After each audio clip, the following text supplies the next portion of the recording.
That's right. And that's why I resonated with you guys instantly because, you know, the people that are on that site, at least the experts, the teachers, they are walking the walk. They're jogging the walk. You know, like they're doing full force, but at the same time, they're also saying, you know, take a little bit at a time and do it. You know, and feel good about doing that. And that's a cool paradox. You know, it's easy for someone who's only doing a little bit telling you to do a little bit, but these guys are rocking it. I mean, they're living on a kind of a different world, different plane, and yet they're also saying, you know, a little bit at a time and take action. Yeah, so we agree. So very similar in that concept. And with kombucha, it's the same thing. I mean, I got enough information to feel comfortable. Put it this way, I would feel more uncomfortable if I didn't try to brew it myself, if that makes sense. I would feel more uncomfortable if I didn't do it. So the number one concern that we get at GetKombucha.com is, I'm afraid to start. It's daunting. It sounds like a lot of stuff, but it's so easy. It really is. And I don't, you know, there are certain steps to take, and we show you how to do that. But the most important thing is you got to do it. And it's just like it really is just like anything else. I mean, riding a bike. The first couple of times, you're shaking around, and now it's, you know, they use that expression, oh, it's just like riding a bike. So it's obviously it just becomes easy, very easy. And I have to say, there's something to be said for just getting the ball rolling because, like you, I didn't grow up sort of into health or anything. Actually, I was, you know, most people know I was like super obese until Len sort of took mercy on me and gave me a job working on the website to try to, you know, help me sort myself out.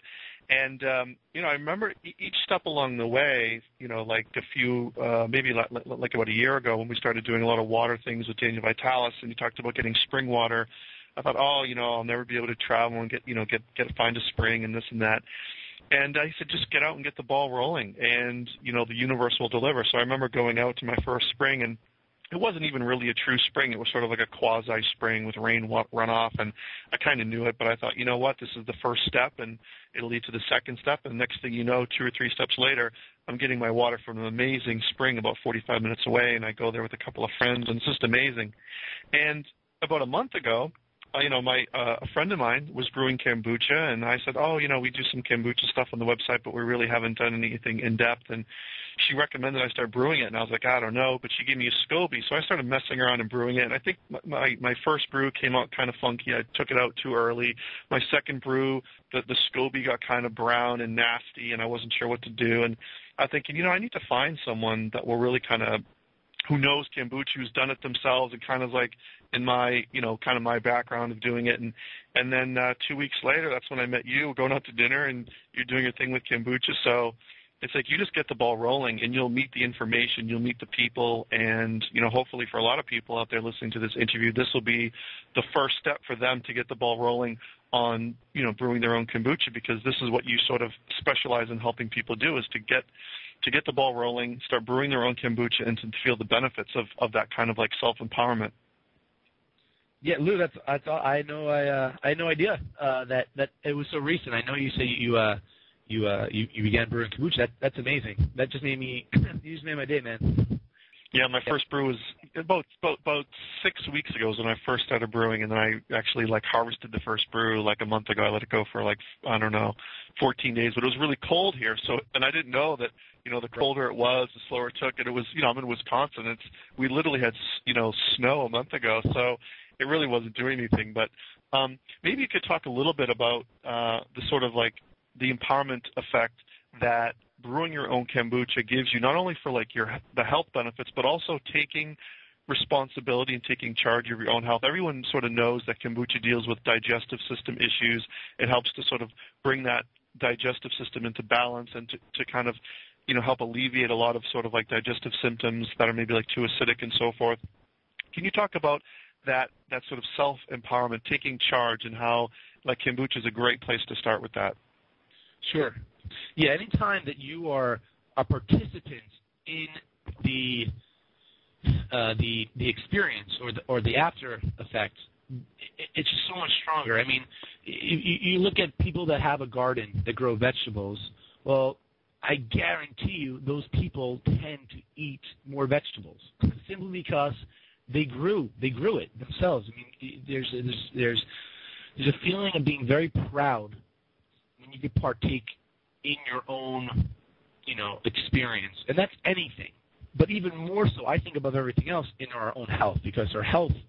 I've been in a place, fortunately, in the last 3 years, I've spoken to just amazing people, and hearing their kind of ups and downs, and I'm with the conclusion that health is top. Health is the number one. So it's good to participate in your own experiences in anything in life, but for health, I mean, man, it's the best. Look, it's wonderful getting stretched out. It's someone kind of stretching your muscles, but it's another thing if you are actively engaged with stretching. I mean, it's just like anything. Why I think kombucha is so great is it's kind of that bridge, because I know for myself, growing a garden would be pretty hard, just given my logistics of where I live. There's not a lot of space to grow a garden.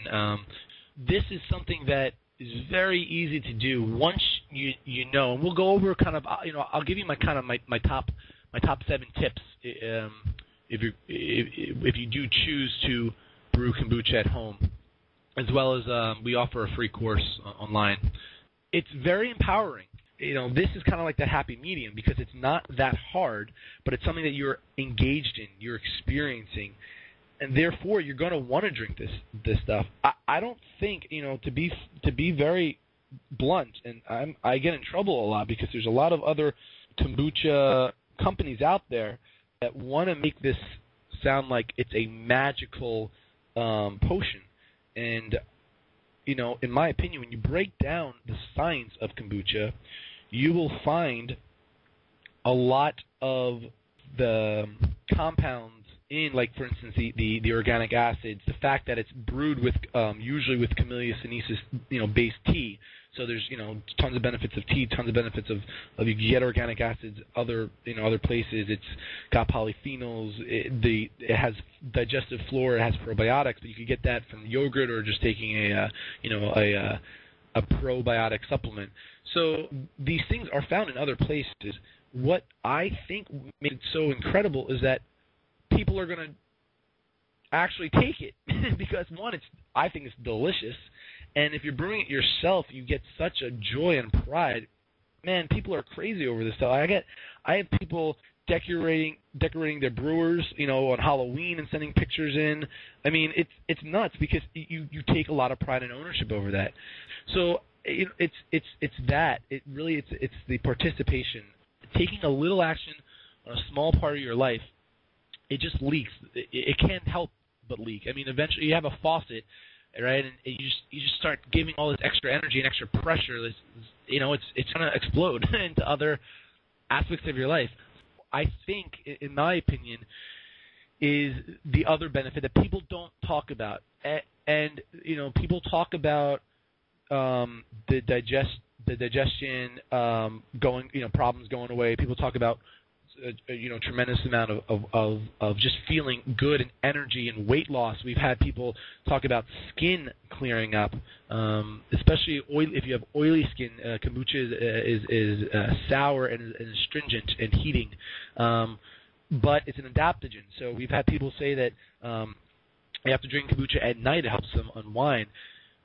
Liver cleansing. I mean, all these wonderful things, and I'll get to. I do want to mention that in a second of